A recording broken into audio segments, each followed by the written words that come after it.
Ողջույն հարգելի հեռուստադիտողներ, եթերում Բուժինֆոն է։ Հաղորդաշար, որտեղ բացահայտում ենք առողջության գաղտնիքներ, քննարկում բժշկության կարևորագույն թեմաներ, օգնում ձեռնարկել քայլեր ձեր եւ ձեր հարազատների առողջությունը պահպանելու համար։ Տաղավարում այսօր ես եմ Ռիփսիմե Պոդոսյանը։ Եվ այսօր հաղորդումը սկսենք օրվա անոնսից, տեսնենք ինչ թեմաներ են մեզ այսօր սպասվում։ Այսօր դիտեք, ինչ նորագույն տեխնոլոգիաներ են կիրառվում իմպլանտոլոգիայում, ովքեր կարող են օգտվել դրանցից, ինչ ցուցումներ եւ հակացուցումներ կան, սուր սինուսիտ, ինչպես տարբերել այն սովորական մրցակցությունից, ինչպիսի բարդություններ կարող է առաջացնել եւ ինչ բուժման մեթոդներ կան, ինչպես նաեւ թե ինչ է կոքսակի վիրուսը եւ ինչպես պետք է պայքարել այս վիրուսի դեմ, իսկ ինչ մեթոդով է կատարվում հակասթրեսային մերսումը, ունի այն արդյոք հակացուցումներ եւ երբ են առաջանում ստորլնդային ատամնաքարերը եւ ինչ բարդությունների առաջ կարելի է կանգնել, եթե դրանք ժամանակին չհեռացվեն։ Դենտալ իմպլանտոլոգիան ժամանակակից ատամնաբուժության ամենաարագ զարգացող ճյուղերից է։ Դա թերևս պայմանավորված է ժամանակակից տեխնոլոգիաների եւ գիտական մոտեցումների ներդրմամբ։ Իսկ ինչպիսի ժամանակակից մոտեցումներ կան, այսօր կխոսենք մեր հյուրի հետ։ Իմ հյուրն է այսօր Իմպլանտում կլինիկայի հիմնադիր, Հայաստանի Հանրապետության առողջապահության նախարարության ստոմատոլոգիական գծով գլխավոր մասնագետ Դավիթ Մաթևոսյանը։ Ողջույն բժիշկ Մաթևոսյան։ Ողջույն։ Ինչպես արդեն նախաբանը լսեցիք, իմպլանտոլոգիայի մասին ներկայացնում են ժամանակակից տեխնոլոգիաները եւ կուզենայի դուք առաջինը պատմեք ինչ է իրենից ներկայացնում իմպլանտացիան։ Ուրեմն իմպլանտացիան համատաբար ստոմատոլոգիայի ավելի նոր ճյուղ է եւ քանի որ այն նոր է, նաեւ առավել արագ զարգացող ճյուղն է։ Ինչի է առավել արագ զարգացող ճյուղ, որովհետեւ ինքը բարձրացրեց ստոմատոլոգիական ծառայությունը այլ որակի եւ հնարավորություն տվեց մեր բուժառուներին լավ որակի կոմֆորտ պայմաններում ծամելու ֆունկցիան վերականգնել։ Այսինքն նախկինում մենք վերականգնում էինք մինչև իմպլանտատները կարողանում ենք առաջարկել միայն պրոթեզների, այսինքն ոչ ֆիզիոլոգիական կոնստրուկցիաների միջոցով ժպիտի եւ բացակայատամների վերականգնման տարբերակներ, իսկ իմպլանտը, որը որ հայերեն թարգմանած ներտունգ է նշանակում, ներտունգ է նշանակում, այո, իմպլանտը մեզ հնարավորություն տվեց վերականգնել հենց բուն ատամը եւ դա շատ մեծ հնարավորություն տվեց մեր բուժառուներին զգալ իրական ծամելու իրենց ֆունկցիան։ Շատ կարևոր կարծում եմ փաստարկ բերեցիք, որովհետև թվում է թե իմպլանտը միայն գեղեցկության հետ է կապված, բայց այո, դուք այսօր եւս հաստատում եք, որ դա ոչ միայն տեսքի, այլ նաեւ ֆունկցիոնալությունը վերականգնելու համար է։ Ուզում եմ հատուկ նշել, որ իմպլանտատը ինքը ընդհանուր օրգանիզմի առողջության համար շատ կարևոր ֆունկցիա է իրականացնում եւ այստեղ խոսքը էսթետիկայի եւ գեղեցկության մասին չի միայն, այլ ընդհանուր մարդու առողջության, օրգանիզմի առողջության մասին։ Մասնավորապես ծամիչ ֆունկցիան նորից վերադարձնելու համար։ Ծամիչ ֆունկցիան նորից վերադարձնելու եւ հնարավորինս անվնաս կերպով վերադարձնելու, որովհետեւ մնացած այլ մեթոդները կամ մեթոդների դեպքում կամ մենք կողքի հարևան ատամները որոշակի հղկում էինք, տաշում էինք, այսինքն վնասելով, կամ օրինակի համար տեղադրվում էր շարժական պրոթեզներ, որոնք որ ունեին իհարկե իրենց բացականացությունը, ժամանակի ընթացքում բերում էին ծնոտի ատրոֆիայի, դեմքի ստորին երրորդականի փոփոխության, որը որ տալիս էր մարդուն ավելի ծեր տեսք եւ եթե մենք տեսնենք վերջին տարիներին մենք կարողանում ենք տեսնել բավական երիտասարդ տեսք ունեցող 60 կամ 70-ից կանանց կամ տղամարդկանց, որը որ հենց նաեւ այս մեթոդի միջոցով հնարավոր է իրականացնել։ Եվ որպես տրամաբանական շարունակություն կխնդրեմ թվել այդ բոլոր առավելությունները պրոթեզավորման համեմատ ինչ է այսօր տալիս իմպլանտացիան մարդուն։ Իմպլանտացիան հնարավորություն է տալիս արդեն ասացի, որ առավել անվնաս կերպով, այսինքն առանց կողքի ատամները վնասելու դեպքում կամ օրինակ լրիվ անատամության դեպքում ավելի կոմֆորտ պայմաններում ատամնաշարի վերականգնման, ինչպես նաև մեզ հնարավորություն է տալիս ներկայումս կարճ ժամանակահատվածում նաև ժպիտի վերականգնման հնարավորություն։ Կան արդյոք տարիքային կամ բժշկական սահմանափակումներ իմպլանտ տեղադրելու հարցում։ Իմպլանտ տեղադրելու հարցում կան տարիքային սահմանափակումներ փոքր տարիքում, այսինքն վաղ տարիքում իմպլանտատներ մենք չենք տեղադրում։ Իմպլանտ տեղադրելու համար պետք է դիմացնոտային համակարգը ամբողջովին ձևավորված լինի եւ մենք իմպլանտներ խորհուրդ ենք տալիս տեղադրել 18 տարեկանից բարձր տարիքի մարդկանց մոտ, իսկ արդեն այլ տարիքային խմբերում չունենք սահմանափակում, ուշադրություն ենք դարձնում պացիենտի բուժառուի համակցվող հիվանդություններին։ Եթե մեզ պացիենտի առողջական վիճակը թույլ է տալիս տեղադրել, միանշանակ տարիքը նշանակություն չունի։ Կամ մի փոքր ինչ որ առանձնահատուկ վերաբերմունքով եւ ցուցումներով միևնույն է կարծում եմ ամեն ինչ հաշվի առնվում իմպլանտ տեղադրելուց առաջ։ Այո, շատ դեպքերում իմպլանտները ունեն ոչ բացարձակ հակացություններ, որոնք որ կարող են ուղղակի մեր համար ուշադրության առիթ լինել, որպեսզի մենք տեղադրումը իրականացնելիս հաշվի առնենք նշված առանձնահատկությունները։ Վարձուկ հնարավոր է անատամ բուժառուն գա եւ միանգամից տեղադրվի իմպլանտը առանց սպասելու։ Այո, եւ երբ որ ես ասում եմ, որ իմպլանտացիան ինքը նորագույն մեթոդ է, բայց շատ արագ զարգացող, հենց դրա մասին է խոսքը, որ երբ որ տարիներ առաջ մեր իմպլանտացիայի հետ կապված մեր գիտելիքները եւ պրոտոկոլները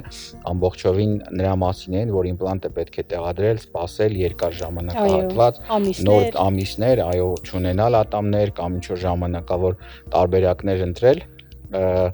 Հիմա իմպլանտացիան զարգանում է այն ուղղությամբ, որ հնարավորինս այդ ժամկետը փորձում է կրճատել, նվազեցնել նորագույն տեխնոլոգիաների կիրառմամբ եւ հիմա հնարավորություն ունենք մենք այո, մինչեւ անգամ ատամը հեռացնել, միանգամից տեղադրել իմպլանտատ եւ տեղադրել ատամ իր վրա ժամանակավոր ատամ, որը որ հնարավորություն է տալիս միանգամից կլինիկայից դուրս գալ արդեն ժպիտը վերականգնված եւ լիարժեք ատամնաշարով։ Այո, այդ փաստի իրականությունը արդեն։ Այո, ես ինքս ականատես եմ եղել շատ հաճախ, որ շատերը մտավախություններ ունեն, որ ինչ որ մետաղական օտար մարմին է տեղադրվելու, միգուցե շատերը հոգեպես են նախապատրաստվում։ Արդյոք կա հաջորդական փուլեր, որոնք դուք կնշեք եւ ինչից է բաղկացած այս process-ը, ինչպես է իմպլանտացիա կատարվում, որպեսզի մաքսիմալ պարզ լինի ինչ է իրեն սպասվում։ Տեսեք, իմպլանտացիան ինքը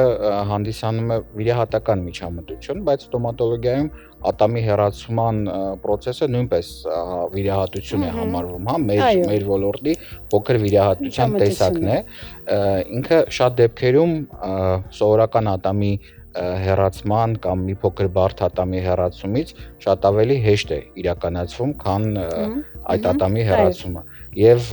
միշտ մենք մեր բուժառուների համար նշում ենք, որ այդքան ինքը ավելի շատ պատկերացումներում է վախենալու, քան իրականությունում, եւ մենք հնարավորություն ենք տալիս մեր պացիենտներին ընտրել վիրահատությունը իրականացնելիս մեր կենտրոններում, ընտրել վիրահատությունը իրականացնելիս կամ ընդհանուր անզգայացման տակ, կամ տեղային անզգայացման տակ, այսինքն եթե այսքանից հետո որ մեր կոնսուլտացիայից հետո պացիենտներ կան, որոնք որ այդ վախը չեն հաղթահարում, մենք այդ դեպքում խորհուրդ ենք տալիս իրականացնել ընդհանուր անզգայացման տակ, որը որ հնարավորություն կա իրականացնել, որի դեպքում որ պացիենտը քնում է, արթնանում է արդեն նախամներով։ Ես եւս մի տերմին կա, որ բազմիցս լսել եմ, այդ ոսկրային կորուստ հասկացողությունն է, արդյոք որոշակի լուծումներ իմպլանտացիան եւս առաջարկում է նման դեպքում, եթե ուղղակի ոսկրային հիմք չկա, ինչպես ես հասկանում եմ։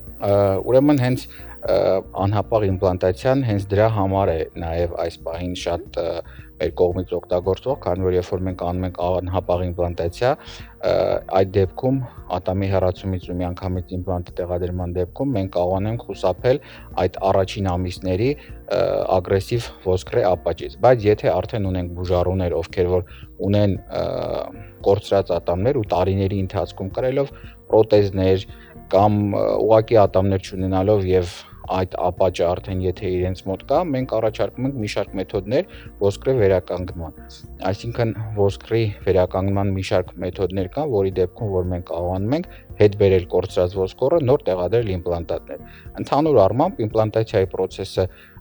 հնարավոր եւ հարմար է բոլորին, ուղղակի կախված թե ինչքան մեր բուժառուները ուշացրած եւ ինչքան բարձի թողի վիճակում կլինեն, կարող է մի փոքր process-ը երկարել կամ մեկ վիրահատությունով հնարավոր չլինի վերջացնել, 1-2 վիրահատության կարիք լինի։ Բժիշկ Մաթևոսյան, վերջնական արդյունքը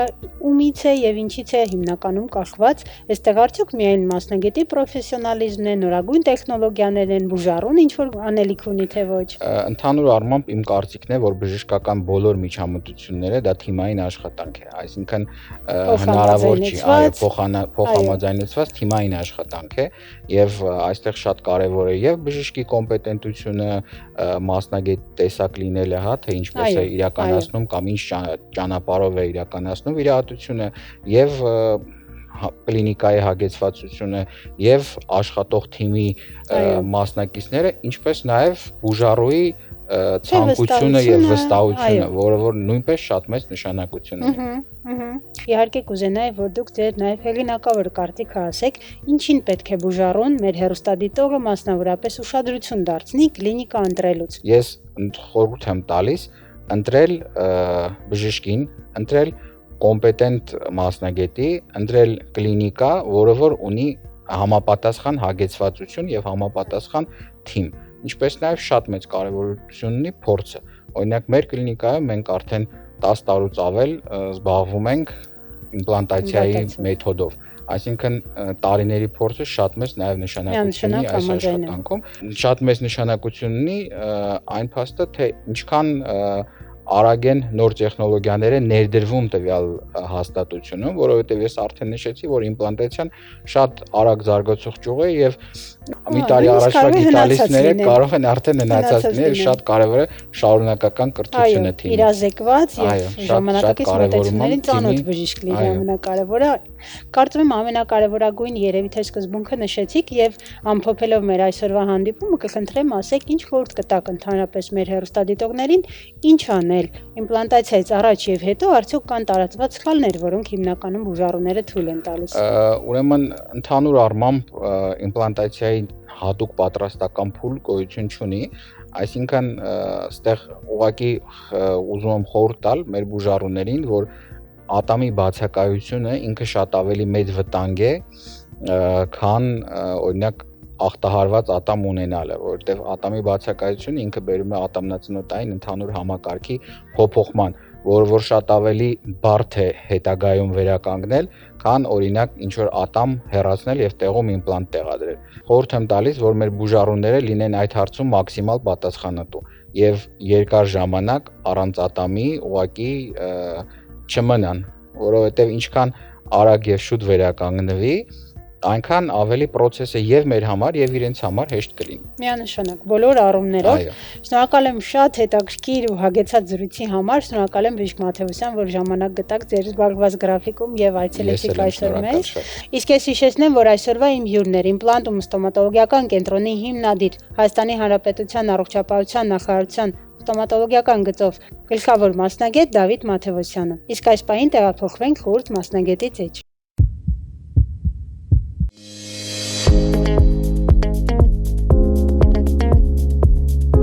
Բարև ձեզ, ես Տաթևիկ Մարտիրոսյանն եմ, Չայկա կլինիկայի քիթկոկորթաբանն եմ։ Այսօր խոսելու ենք սուր սինուսիտի մասին, քանի որ դա շատ հաճախ հանդիպվող հիվանդությունն է։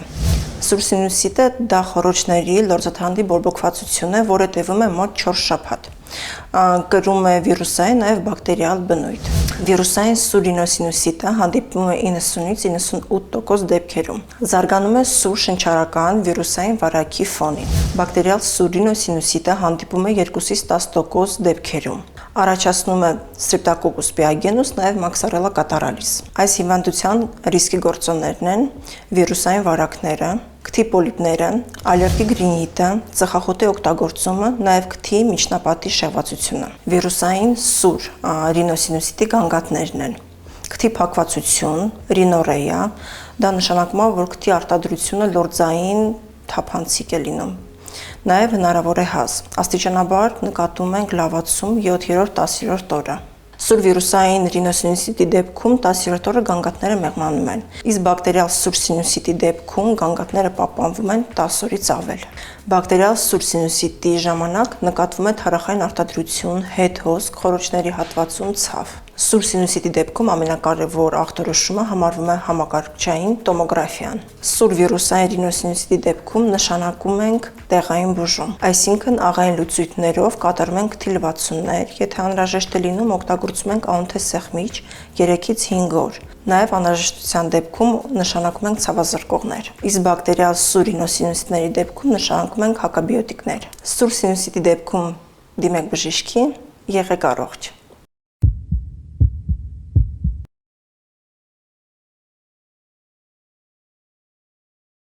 Հարգելի հեռուստադիտողներ, հաղորդման այս հատվածում անդրադառնալու ենք մանկական հասակում հանդիպող մի վարակի, այն է կոքսակի վարակը, խոսելու ենք ախտորոշման մեթոդներից, ինչ ախտանշաններով է այն ընթանում, արդյոք պահանջում է հատուկ բուժում թե ոչ եւ իհարկե կանխարգելման միջոցներից, եթե դրանք առկա են։ Եվ այսօրվա իմ հյուրն է Մարտունու բժշկական կենտրոնի եւ Մուրացյան համալսարանական հիվանդանոցային համալիրի անհետաձգելի բուժօգնության բաժանմունքի մանկաբույժ Սոնա Եգանյանը։ Ողջույն, բժշկուհի Եգանյան։ Այսօր խոսելու ենք կոքսակի վիրուսից, պատմեք մեզ ինչ է իրենից ներկայացնում, ինչպես է ախտորոշվում, արդյոք դա ուղղակի սիմպտոմատիկ է, թե կան ինչ-որ գործիքային հետազոտություններ եւ անցնենք առաջ։ Կոքսակի վիրուսը հենց իր անունով է, կոքսակի A16 վիրուսն է, արուցիչը համարվում, որը ավելի ունի բարձր վարակելիություն, վարակում է հիմնականում մանկական տարիքի երեխաներին, ավելի հաճախ 1-ից 5 տարեկան, վարակումը տեղի ունենում օդակաթիլային ճանապարհով եւ ֆեկալ-օրալ բերանացի, հիմնականում մանկական հաստատություններում, այսինքն մանկապարտեզներում է վարակը տարածվում, ունի նաև իրեն անվանում են ձեռքի, ոտքի, բերանի հիվանդություն, քանի որ ունենում է յուրահատուկ կլինիկա ափերին, ձեռքերի ափերին, ոտքի ներբաններին, բերանի շուրջը բշտերի առաջացումով, իհարկե նաև այդ բշտերը կարող են տեղակայվել մարմնի այլ հատվածներում, բայց սպეციფიկ տեղակայում այս 3 հատվածներն են, ու ընթանալ ջերմությամբ, ընդհանուր թուլությամբ, անհանգստությամբ, կոկորդի ցավով, այդ բշտերը կարող են նաև բերանի խոռոչում տեղակայվել, որոնք ցավի պատճառ կարող են հանդիսանալ ոչ հաճախ, բայց լինում են դեպքեր, երբ որ բշտերի հատվածում ունենում են քոր։ Պատկերացնում ինչպես է դա բարդացնում վիճակը, երբ անդրամադիր ջերմությունով երեխան եւ չի կարողանում ինչ-որ բան ուտել, հասկացանք, որ փաստորեն այստեղ եւս օդակաթիլային է տարածվում, իհարկե կանխարգելման համար կարծես թե եւս հիգիենան է կարեւոր, կթվեք նաեւ եթե կան կանխարգելման այլ միջոցներ, թե հիմնականում դա չկա, հիգիենան այո, մաքուր էլի օդը մաքուր, այդ դեպքում հատկապես հաճախակի լվացվելն են խրախուսվում, որովհետեւ փոխանցումը կոնտակտային ձեռքի միջոցով կարող է եւ էլի օդափոխել հատուկ որևիցե պատվաստում ինչ-որ բան չունի այս հիվանդությունը։ Ուղղակի վարակելիությունը բարձր է, պետք է փորձենք խուսափել կոնտակտի շփումից, եթե արդեն երեխան հիվանդ է, պետք է չհաստատի, չգնա հաստատություն մանկական, նույնիսկ տան պայմաններում խորհուրդ է տրվում առանձնացնել իր անձնական իրերը։ Որտեւ տան մյուս անդամները Իդեպ ուզում էի հարցնել նաեւ ուսուցիչներին, ծնողներին, կարող է վարակը փոխանցվել, թե իրենց մոտ ավելի թեթև ավելի շատ մանկական ինֆեկցիա է, բայց չի բացառվում, որ մեծահասակներն էլ հիվանդանան ու իրենց դեպքում ավելի ծանր կարող է ընթանալ ու հիմնական գանգատը քորն է բշտերի հատվածում։ Նույնիսկ փաստորեն հակառակը ավելի ծանր կարող է ընթանալ։ Դա էլ է կախված իմուն համակարգի վիճակից, որտեւ այստեղ եւ երեխաների եւ մեծահասակների արդյոք իմունիտետը ինչքանով է ամուր, հաճախ են հիվանդանում, թե կան այլ գործոններ։ Այդպես է ծանրության աստիճանի նկատեմ ինչպես կընթանա։ Բարեբախտաբար ինքը այդպես բարդություններով հիվանդություն չի համարվում, բարդությունները այդպես շատ չեն հանդիպում, լավ է տառմով։ Իմուն համակարգը, եթե օրգանիզմը արդեն պայքարում է այդ հիվանդության դեմ, ուրեմն իմունիտետը լավն է, այդպես ասած, գործում է շատ լավ։ Ինչպես նշեցիք, առանձնահատուկ ախտանշաններ այստեղ բծերն էին, ներբանների, ափերի, բերանի շրջի, այո, բշտերի, նույնիսկ խոցերի, կարելի ասել լորձաթաղանթը բերանի։ Արդյոք այստեղ սիմպտոմատիկ բուժումից նաև զատ այլ բուժում է պահանջվում, ինչ եք խորհուրդ տալիս, ինչպես եք դուք նման երեխաներին, բալիկներին վարում։ Շատ լավ, հատուկ սպეციფიկ բուժում հիվանդությունը չունի, հիմնականում արվում են ջերմիջեցնողներ, ցավազրկողներ եւ եթե քոր ունեն, քորը հանգստացնող հատուկ միջոցներ։ Իհարկե ապահովում ենք առատ հեղուկը, որպեսզի չջրազրկվեն երեխաները, կարող են այս շրջանում չուտել, դրա համար ծնողները պետք է չանհանգստանան ըմբռնումով մոտենան, որտեղ իրականում երեխաները ախորժակել չեն ունենում։ Հեղուկ որ ապահովենք, հեղուկով արդեն ջրազրկումը կկանխենք, երեխան արդեն մի փոքր ակտիվ կլինի։ Դե հուսամ, որ դա երկար չէ, օրինակ 1-2 օր հեղուկները, հետո գոնե սկսում են ուտել։ Այո, բարեբախտաբար դա երկար չի տևում, հիմնականում երեխաները 5-ից 7 օր հետո լավ են, լավացում է դիտվում հիվանդությամբ։ Արդեն գարնան նախանշանները բոլոր կան, հետաքրքիր է նաև արդյոք այս սեզոնը բարենպաստ պայման է եւ ժամանակաշրջան է կոքսակի համար, թե իր համար որևէ սեզոնայնություն կապ չունի։ Ավելի շատ երևի աշուն ձմեռ այս սեզոնն են հանդիպում։ Արդյոք լինում են իրավիճակներ, երբ անհապաղ պետք է դիմել բժշկի եւ օրինակ այս կամ այն ախտանշանի նկատելու դեպքում պետք է ծնողը հատկապես հազանգի եւ վարող մանկաբույժին դիմի։ Տեսեք, եթե մենք ընթացքում հիվանդության դինամիկայում ունենք մենք վատացում, այսինքն կայուն պահպանվող բարձր ջերմություն է, երեխան հրաժարվում է խմելուց, ընթացիկ գնալով թուլանություն է դիտվում, գրգռված վիճակ, անպայման պետք է վերագնահատվի բժշկի կողմից, անպայման պետք է դիմել մոտակա հիվանդանոց։ Այս դեպքում էլի ընդհանուր ֆիզիկական վիճակն է փաստորեն թուլությունը, տկարությունը, ընկճվածությունը, հեղուկից հրաժարվելը, որը կբերի ջրազրկման, արդյունքում թուլանում են երեխաները։ Կարծես թե բոլոր նմանատիպ վիրուսները, ինչքանով որ ես եմ հասկանում, սովորաբար միշտ վատագույն ընթացքը դա է, որ կարող են ուղղակի ջրազրկվել, որովհետև ուտել չեն ուզում եւ ջուրել նորմալ չեն խմում։ Եվ այդ դեպքերում սովորաբար ինչ է արվում, օրինակ ներերակային հեղուկներ են արվում, արդեն ըստ վիճակի, եթե անհրաժեշտ է լինում կատարվում են լաբորատոր գործիքային հետազոտությունները ու կողմնորոշում ենք ըստ դրա անհրաժեշտ է ստանալ այլ դեղորայք թե ոչ։ Այո, շատ լավ։ Որտեվ կարող է նաև բարդություն լինել։ Որևէ միջոցներ կան, որոնք արագ վերականգնմանը կնպաստեն այս դեպքում, թե էլի խորհրդանք հեղուկները, մաքուրոթը, հատուկ այդպես միջոց չկա, որ կարագացնի լավացման process-ը, հիվանդությունը ինքն իրենով է ընթանում, անհրաժեշտ է տևում ի դեպ 5-ից 7 օրվա ընթացքում արդեն ունենում ենք լավացում։ Շատ լավ, այսինքն դպրոցից մոտավոր 1-ից մաքսիմում 2 շաբաթ կարող են բացակայել, ոչ ավել։ Եվ ինչպես նշեցի, կանխարգելումը հիմնական հիգիենան է, բայց եթե կան էլի խորհուրդներ, որ կուզենայիք հնչեցնել, խնդրեմ այս հիվանդության կանխարգելման համար։ Հիմնականում շփման բացակայությունը վիրուսով հիվանդ մարդկանց հետ, խորհուրդը ծնողներին, որ եթե ունեն արդեն վիրուսին բնորոշ նշանները, ցանը հատկապես, արդեն պետք է չուղարկեն դպրոց կամ մանկապարտեզ, որովհետև վարակելությունը բարձր է եւ փոխանցում են շատ արագ այլ բալիկներին, հաճախակի օդափոխել սենյակը, լվացվել ձեռքերի հաճախակի լվացումը ապահովել, այդքանը կարող ենք ասել, առողջ սնունդ, ակտիվ ֆիզիկական կյանք, նկատենք սպորտով զբաղվել, որպեսզի ավելի կոփվի օրգանիզմը։ Շատ լավ, շնորհակալ եմ հետաքրքիր զրույցի համար, հիշեցնեմ, որ մենք այսօր զրուցեցինք կոքսակի վիրուսից, իմացանք, որ նույնիսկ մեծահասակները, բայց քիչ դեպքերում կարող են եւս երեխաներից վարակվել, այդ պատճառով բժշկին խորհուրդ տվեց նաեւ իրերը եւ պարագաները որոշ ժամանակով առանձնացնել։ Զրուցեցինք ախտանշաններից, բուժման հիմնական միջոցներից եւ ինչպես միշտ հանգեցինք այն եզրակացությանը, որ միշտ կարեւոր է առողջ ծնունդը, ֆիզիկական ակտիվությունը երեխաների դեպքում, շատ հեղուկ օգտագործելը եւ իհարկե ամուր իմունային համակարգ ձևավորելը։ Այսօրվա իմ հյուրն էր Մարտունու բժշկական կենտրոնի եւ Մուրացան համալսարանական հիվանդանոցային համալիրի անհետաձգելի բուժօգնության բաժանմունքի մանկաբույժ Սոնա Եգանյանը։ Իսկ այս պահին տեղափոխվենք գեղեցկության գաղտնիքների ետևից Իդեն բժշկական կենտրոն։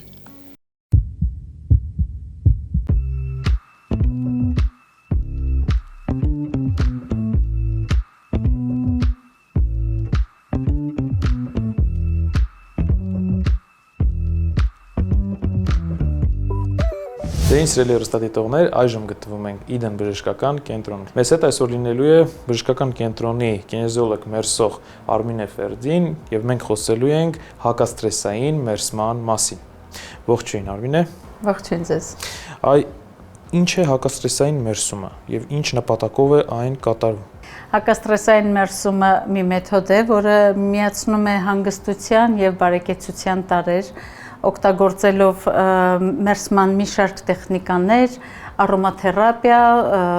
տաքսրբիչներ, վրձիններ եւ եթերայուղեր։ Օգնում է հոգեկան եւ ֆիզիկական թեթևացմանը։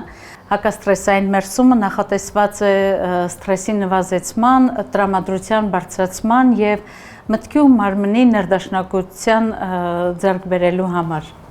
Այ ինչ տեխնիկայով է կատարվում հակաստրեսային մերսումը եւ ինչպես է ազդում օրգանիզմի վրա։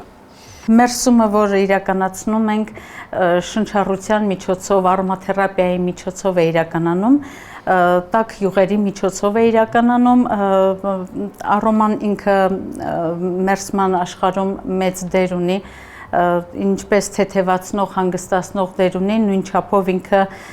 հոգեկան, վերականգնողական գործիք է հանդիսանում, որի արդյունքում սթրեսի նվազեցում է տեղի ունենում, նաև օգնում է գտնել ներքին խաղաղությունը, իրականանում է գլխուղեղում, բույրը ներթափանցելով ուղեղի այն հատվածները, որը պատասխանատու է հանգստության, երջանկության հատվածներին, բերում է սթրեսի նվազեցման հնարավորինս։ Այսպես լսում եմ ձեզ եւ արդեն իսկ կարծում եմ, որ բազմաթիվ մարդկանց սա հետաքրքրելու է եւ միանշանակ գալու է։ Մի փոքր խոսենք ցուցումների մասին։ Հակաստրեսային մերսումը շատ արդյունավետ է հատկապես այն մարդկանց համար, ովքեր ունեն հոգեկան, ֆիզիկական սթրեսներ, ովքեր գերծանրաբեռնվածության, գերհոգնածության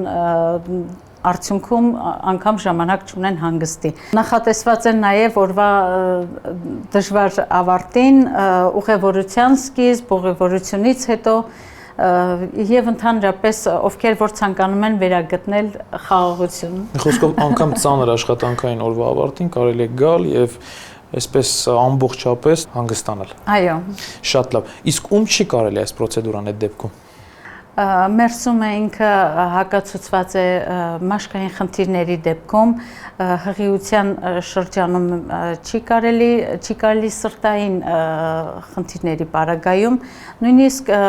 հակացուցված է հակաբիոտիկների առկայության պարագայում։ Շատ բարի։ Եվ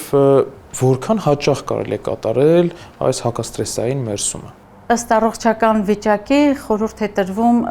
ամիսը 1-ից 4 անգամ։ Կախված եւ ամեն ամիս հնարավոր է կրկնել այս կուրսը։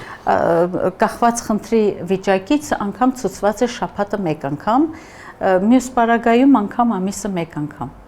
Շատ բարի, շնորհակալություն շատ։ Սիրելի հեռուստադիտողներ, կարծում եմ շատ հետաքրքիր եւ շատ արդի մերսում է եւ շատերիդ կհետաքրքրի, այնպես որ եկեք տեսնենք թե ինչպես է սա կատարվում գործնականում եւ այնուհետեւ վերադառնանք տաղավար։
Ահա մեր գործընկերները ներկայացրեցին ինչ է իրենից ներկայացնում հակաստրեսային մերսման մեթոդը եւ ինչ դեպքերում այն կարելի է կիրառել։ Իսկ այս պահին եկեք տեղափոխվենք մեր հաջորդ գործընկերոջ իմպլանտում ստոմատոլոգիական կենտրոն բարձելու այսօր ինչ թեմայից ենք խոսելու։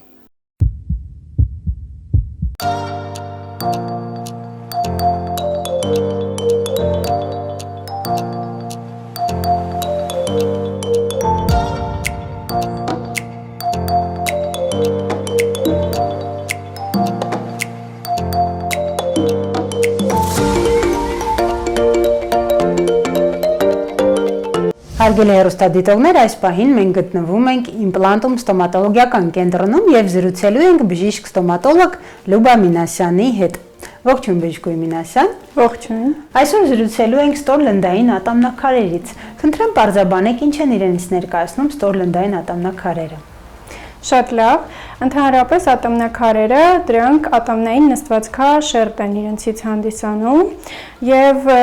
կան վերլնդային եւ ստորլնդային ատամնաքարեր, բայց շատ է խոսվել ընդհանուր ատամնաքարերի մասին եւ այսօր ես ուզում եմ ավելի մանրամասն ներկայացնել, թե ինչ է իրենից ներկայացնում ստորլնդային ատամնաքարերը, քանի որ վերլնդային ատամնաքարերը դրանք բառից էլ պարզ է, որ տեղակայված են ատամի պսակային հատվածում եւ տեսանելի են։ Իսկ ստորլնդային ատամնաքարերը դրանք տեղակայվում են լնդային կամ պարոդոնտալ գրպաններում եւ անտեսանելի են։ Եվ այդ դեպքում հարց է առաջանում, ինչպես կարող է բուժառուն իմանալ, որ ինքը ունի ատամնաքարեր, թե դա միայն պարզվում է ատամնաբուժի այցից հետո։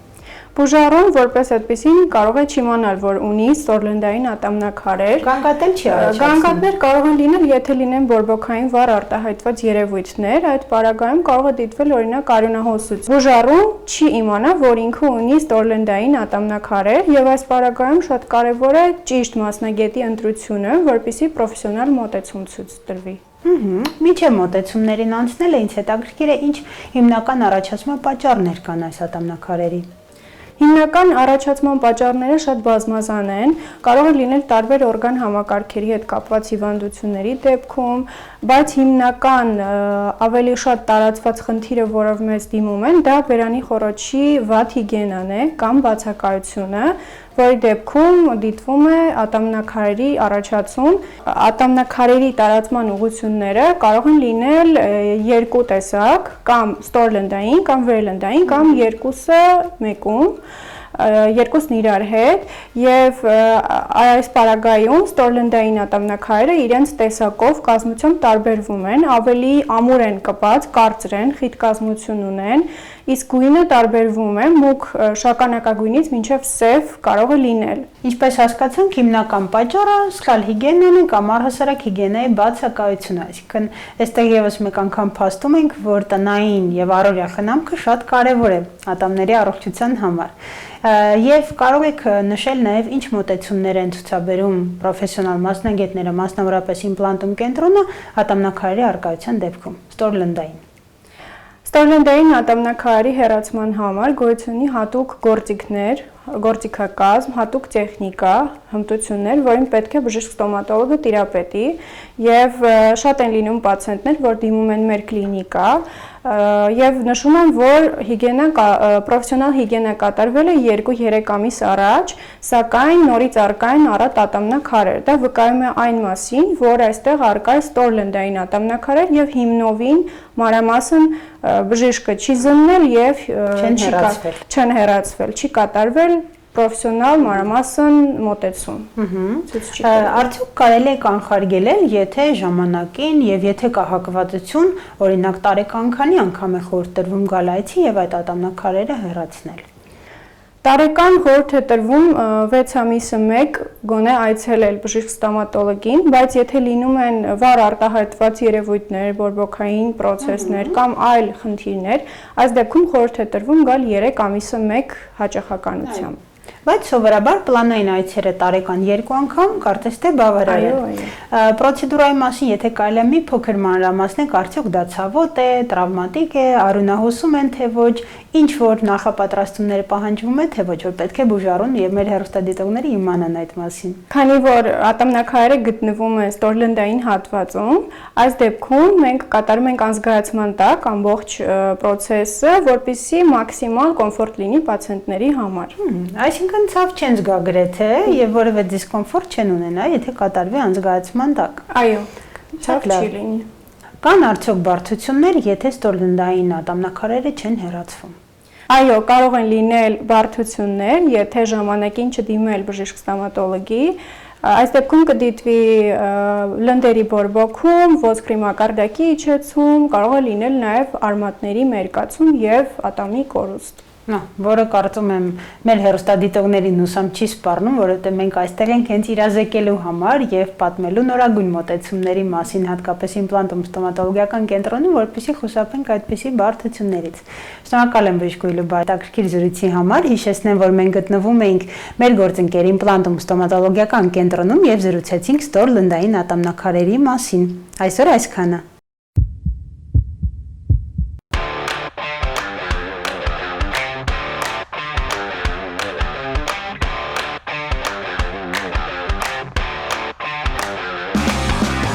Ողջույն, Ribx սպորտային ակումբում այժմ բար ծրագիրն է։ Les Mills բար մարզումը բալետի դիրքերով ֆիթնես ծրագիր է։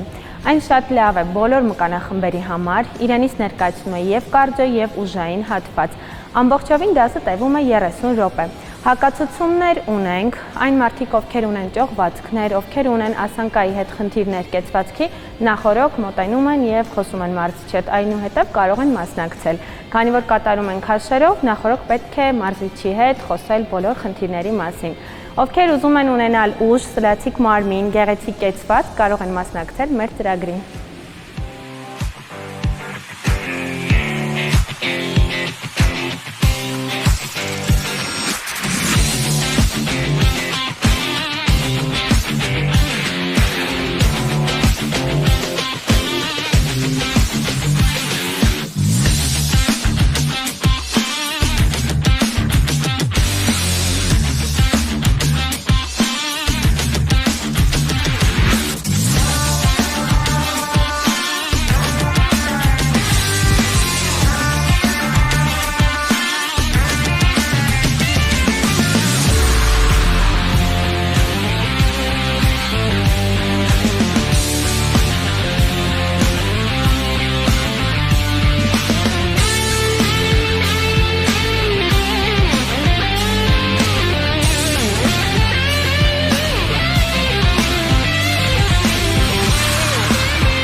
Ինչպես նկատեցիք, մենք օգտագործեցինք բալետային դիրքեր, բայց նաև օգտագործեցինք քաշեր, եւ եթե սիրում եք պարել եւ լինել ուժեղ, կարող եք միանալ մեզ։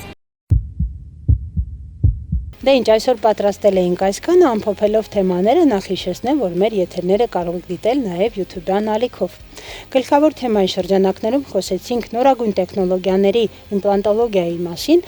ովքեր կարող են օգտվել այս մեթոդից եւ ինչ ցուցումներ ու հակացություններ կարող են լինել։ Խոսեցինք նաեւ սուր սինուսիտներից, իմացանք թե ինչով է այն տարբերվում մրսածությունից եւ որ դեպքերում է խիստ բուժում պահանջում։ Այնուհետև պարզեցինք ինչ է իրենից ներկայացնում կոքսակի վիրուսը եւ ինչպես է բուժվում, քննարկեցինք նաեւ ինչ մեթոդով է կատարվում հակաստրեսային մերսման մեթոդը եւ ինչպիսի հրաշալի արդյունքներ կարող է այն տալ, ինչպես նաեւ վերջում պարզեցինք, որ ստորլնդային ատամնաքարերը ժամանակին չհեռացնելու դեպքում կարող են բերել բազմաթիվ բարդությունների։ Այսօր պատրաստել էինք այսքանը, դեռ կհանդիպենք։